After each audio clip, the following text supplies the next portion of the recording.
नमस्कार। सेहत से जुड़े हमारे खास कार्यक्रम हेल्थ गुरु में स्वागत है आप सभी का। मैं हूं आपके साथ ज्योति सिंह। हेल्थ गुरु में हम बात करते हैं सेहत से जुड़ी उन बातों के बारे में जिन्हें जानना आपके लिए बेहद जरूरी है, उन बीमारियों के बारे में जो कि जानलेवा है, और साथ ही आपको बताते हैं उनसे बचाव के तरीके, इलाज और स्वस्थ जीवन जीने के सरल उपायों के बारे में। तो इसी कड़ी में आज हम जानेंगे उन बीमारी के बारे में जो दुनिया के सामने सबसे बड़े संकट बनकर खड़ी हुई है। आज कोरोना महामारी ने पूरे विश्व को डरा दिया है, तो वहीं हमारे देश भारत में के साथ साथ मध्य प्रदेश, छत्तीसगढ़ में भी कोरोना भयावह रूप ले रहा है। इसी पर आज हम चर्चा करेंगे। शुरू करते हैं अपना खास कार्यक्रम।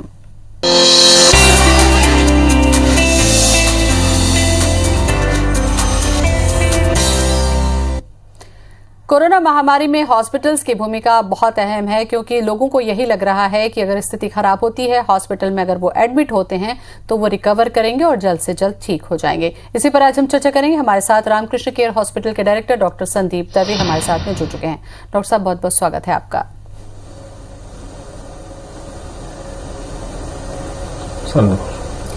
डॉक्टर संदीप, मैं कोरोना महामारी को लेकर हॉस्पिटल की जो भूमिका है इसी सवाल से शुरू करना चाहूंगी कि एक हॉस्पिटल कोरोना पेशेंट के लिए कितना जरूरी है और रिकवर करने में कितनी महत्वपूर्ण भूमिका हॉस्पिटल्स निभा रहे हैं।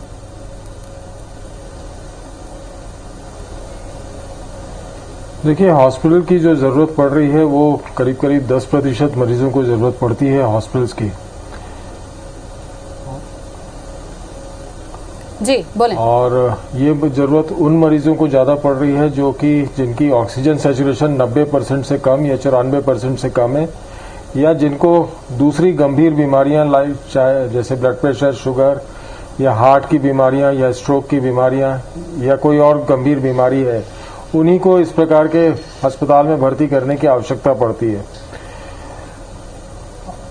अब इन मरीजों को हम 3 श्रेणी में डिवाइड कर सकते हैं, जो कि माइल्ड सिम्टम्स के साथ हैं या मॉडरेट सिम्टम्स के साथ हैं या सीवियर सिम्टम्स के साथ हैं।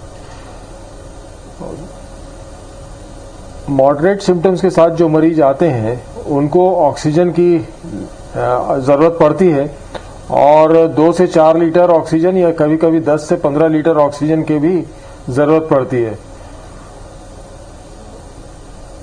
दूसरे श्रेणी में जो मरीज आते हैं जिनको कि एनआईवी सपोर्ट या वेंटिलेटर की आवश्यकता पड़ती है, और इनको आईसीयू केयर बहुत ज्यादा आवश्यक हो जाता है। और तो इस प्रकार से हम देखते हैं कि अस्पताल एक बहुत ही उच्च स्तरीय सेवाएं दे रहे हैं और कोरोना मरीजों को बचाने की भरपूर कोशिश कर रहे हैं। जी डॉक्टर साहब, कोरोना संक्रमण को लेकर जो दूसरी लहर आई है, इसमें लोगों में हमने ये देखा कि डर बहुत ज्यादा है, और साथ साथ में हमने पहले लहर के मुकाबले इसमें डेथ रेट भी बहुत ज्यादा देखा। लोगों की जान इसमें जा रही है और कम कम दिन में जा रही है। इसके पीछे आप क्या कारण मान रहे हैं, और इसके मौतों के पीछे जो सबसे कम दिनों में हो रही है, क्या ऐसे कारण है? क्या मरीज देर से पहुंच रहे हैं या सीवियर होने के बाद में वो हॉस्पिटल को कांटेक्ट कर रहे हैं? इसके बारे में मुझे लगता है आपको जानकारी देनी चाहिए जागरूकता के लिहाज से।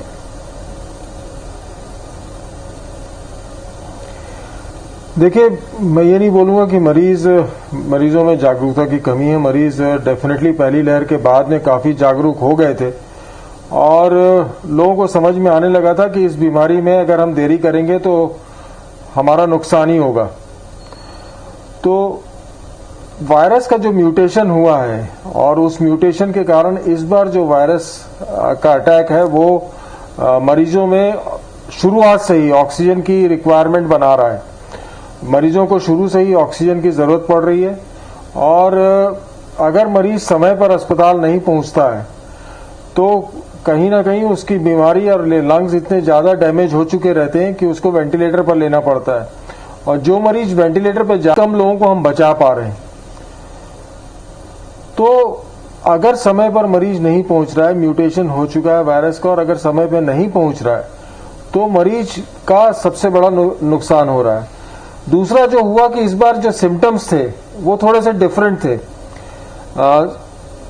खांसी, सर्दी, बुखार के अलावा, शरीर दर्द के अलावा मरीज को जीआई सिम्टम्स भी हो रहे थे, जिससे कि शुरुआत में वो कोरिलेट नहीं कर पाए कि जीआई सिम्टम्स हैं तो पेट की जो प्रॉब्लम्स हैं वो कोरोना से संबंधित नहीं हो सकते, ये मान के चल रहा था वो।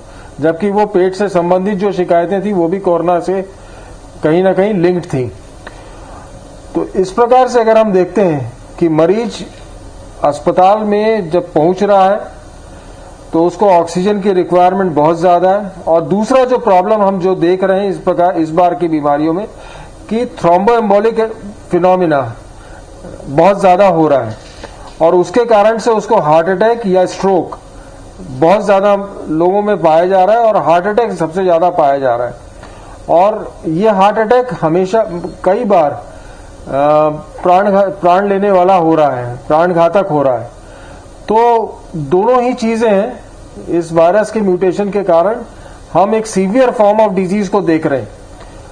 पहले जब अटैक हुआ था, पहला जब वेव आई थी, उस समय एसिम्प्टोमेटिक मरीज बहुत ज्यादा थे। इस बार ऐसा नहीं है, इस बार सिम्प्टोमेटिक मरीज ज्यादा है।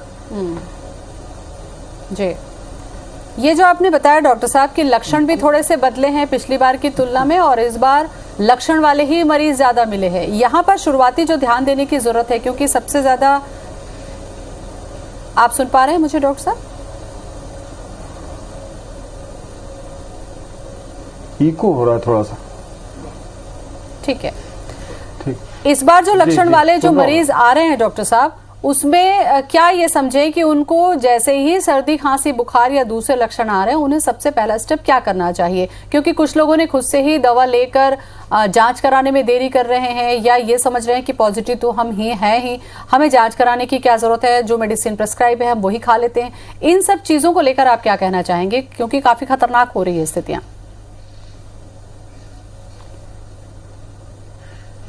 देखिए, मरीज का घर पे ही रहकर अपना इलाज करना और जांच भी नहीं करवाना और कंफर्म भी नहीं करना कि उसको कोविड है कि नहीं है, और जब उसकी तकलीफ बढ़ जाती है और जब वो अस्पताल पहुंचता है तब तक काफी देर हो चुकी रहती है। तो अगर आपको सिम्टम्स हैं, अगर आपको तकलीफ शुरू हुई है, अगर आपको किसी भी प्रकार का कोई तकलीफ हुई है, आप कृपया करके कोविड टेस्ट जरूर करवाएं।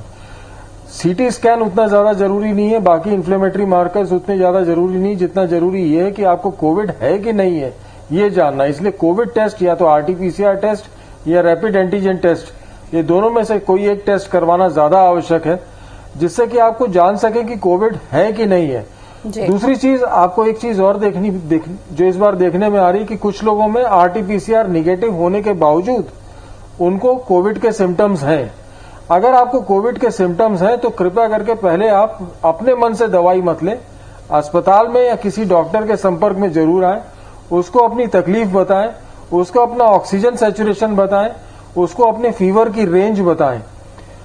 और अगर ऑक्सीजन सैचुरेशन आपका कम हो रहा है तो डेफिनेटली आपके डॉक्टर से आपको अपनी दवाइयों के बारे में पुनः विचार करना चाहिए। बिल्कुल। डॉक्टर साहब, इस बार भी देखा गया कि चूंकि दूसरी लहर है, लक्षण आ रहे हैं और बहुत ज्यादा आ रहे हैं। हम ये कहें कि 2-4 घरों को छोड़ दिया जाए तो सभी जगह पर ये लक्षण आ रहे हैं, लेकिन जैसा आपने बताया कि माइल्ड सिम्टम्स हैं, तो वो लोग जांच कराने के बाद आइसोलेशन पे रहते हैं और रजिस्टर्ड भी करते हैं अपने आप को। तो आइसोलेशन में रहते हुए उन्हें किन बातों को ध्यान में रखना चाहिए? देखिए, आइसोलेशन में रहते हुए उनको अपना 2-3 चीजें जो कि बहुत ही ज्यादा आवश्यक हैं, जिन पे नजर रखनी चाहिए, उसमें सबसे पहले तो शरीर का तापमान क्या चल रहा है। आपका तापमान अगर लगातार बढ़ा हुआ नजर आ रहा है और पैरासिटामोल टैबलेट को रिस्पॉन्ड कर रहा है नहीं कर रहा है, ये तापमान आपका रिकॉर्ड करना जरूरी है।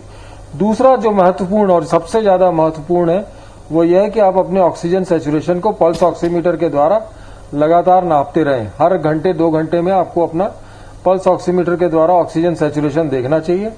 और अगर वो 94% के नीचे, अगर आपको कोई बीमारी है, चाहे ब्लड प्रेशर, शुगर वगैरह इस प्रकार की कोई बीमारी, और वो 94% के नीचे जा रहा है, तो आपको अपने डॉक्टर से संपर्क करना है। अगर आप उनके नीचे जा रहा है तो आपको अपने डॉक्टर से संपर्क करना है।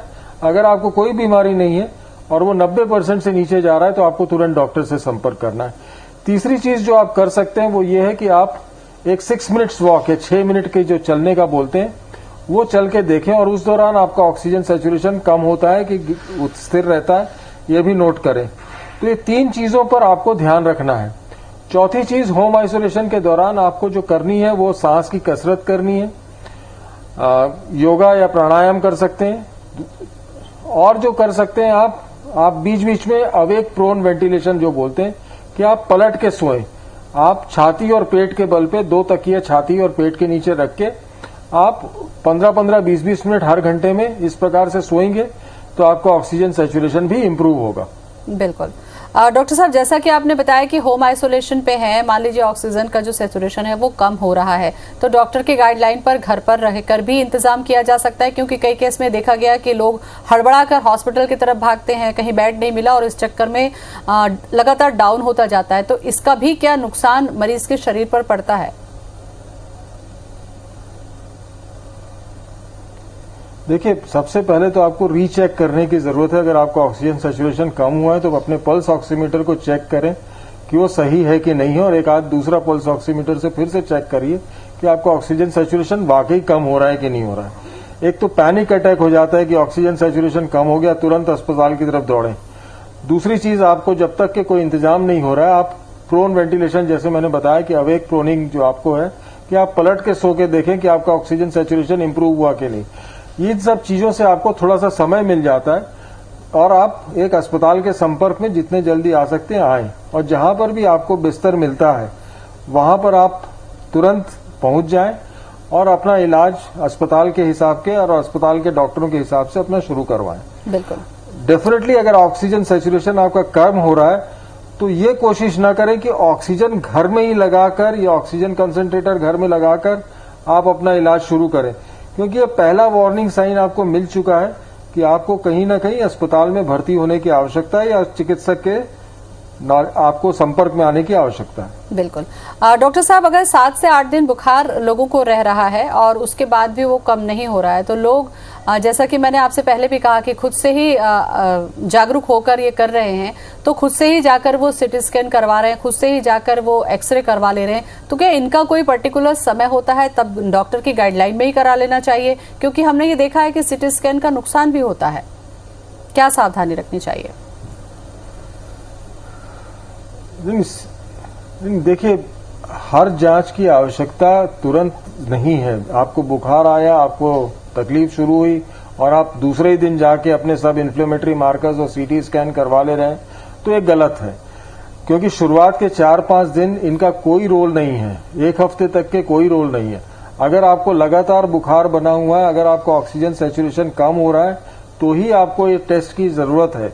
अन्यथा आपको हो सकता है कि आपका पूरा बीमारी का पीरियड निकल जाए और आपको ना सीटी स्कैन की जरूरत पड़े ना इन्फ्लेमेटरी मार्कर्स की जरूरत पड़े। तो मेरे हिसाब से जब तक आपको डॉक्टर सलाह नहीं देता है कि आपको ये जांच करवाना है, पैनिक में आके आप अपना जांच करवा लेते हैं।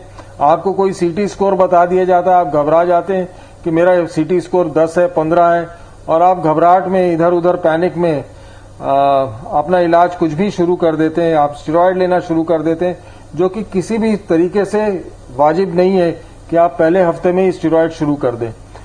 पहले हफ्ते में आपकी शरीर का जो बॉडी रेजिस्टेंस है, जो आपकी बॉडी की शरीर की प्रतिरोधात्मक क्षमता है, वो इस वायरस से लड़ रही है। उस वक्त अपने शरीर को लड़ने दें।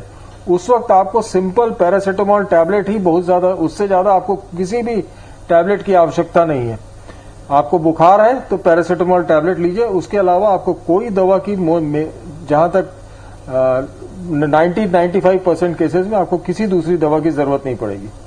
बिल्कुल, यही समझना होगा डॉक्टर साहब, क्योंकि बहुत सारी जानकारी भी कई बार खतरा पैदा कर देती है। जैसा आपने बताया कि अगर फीवर है तो सिंपल पैरासीटामोल ही है, क्योंकि अपने मन से भी हमने देखा कि हैवी एंटीबायोटिक लोग ले रहे हैं, उसका क्या साइड इफेक्ट होगा ये भी नहीं पता है। आइसोलेशन में रहने के बाद में कोरोना का जो अपना एक प्रोटोकॉल है कि वो उस समय के बाद में चला जाता है, यानी कि 17 दिन आइसोलेशन या 21 दिन आइसोलेशन के बाद अगर मरीज ठीक है तो उसको ठीक होने के बाद तुरंत क्या वापस बुखार या दूसरी प्रॉब्लम शुरू हो सकती है? क्या समझें इसे, क्योंकि कई केस में ऐसा देखने को मिल रहा है।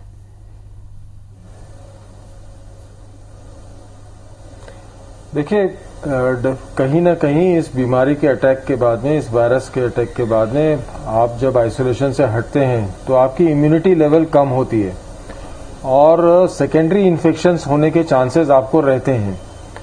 इसीलिए आपको थोड़ा सा आइसोलेशन में रखते हैं। और अगर आपको बुखार आ रहा है 15 दिन 17 दिन के बाद भी जी, तो मुझे ऐसा लगता है कि आपको सेकेंडरी इन्फेक्शन तो नहीं हो रहा है, इसको जांच करवाना आवश्यक है और उस वक्त आपको अपने डॉक्टर से तुरंत संपर्क करके अपनी बाकी पूरी जांचें करवा लेना जरूरी है, क्योंकि कुछ केसेस में यह भी पाया गया कि कोरोना के साथ साथ टाइफॉइड भी आपको मिल रहा है। जी डॉक्टर साहब, कोरोना तो आप बेहतर है कि अपने मरीजों को अगर आपको कोरोना एक बार अगर होकर ठीक हो जाता है डॉक्टर साहब, तो क्या समझे कि उनके अंदर में एंटीबॉडीज डेवलप हो चुकी है, दोबारा वो कोरोना के संक्रमण में कब तक नहीं आएंगे या उनको वैक्सीन लगाने की जरूरत फिलहाल नहीं है? इसको लेकर थोड़ी सी इंफॉर्मेशन।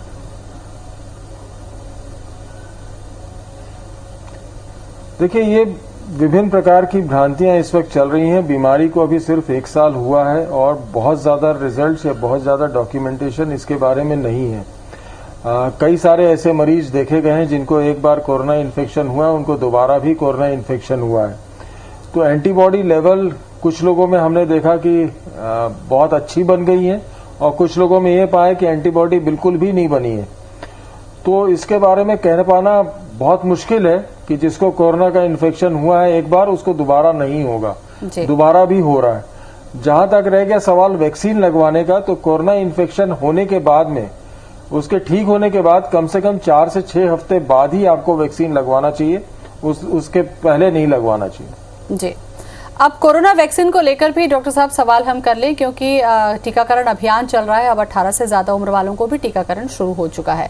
लोगों का ये कहना है कि टीका लगाने के बाद भी तो कोरोना हो ही रहा है, तो हम क्यों लगाएं? कई गांव में ऐसी समस्या देखने को मिली जहां लोग वैक्सीन लगवाना ही नहीं चाह रहे हैं। वैक्सीन किस तरीके से प्रोटेक्ट करती है लोगों को?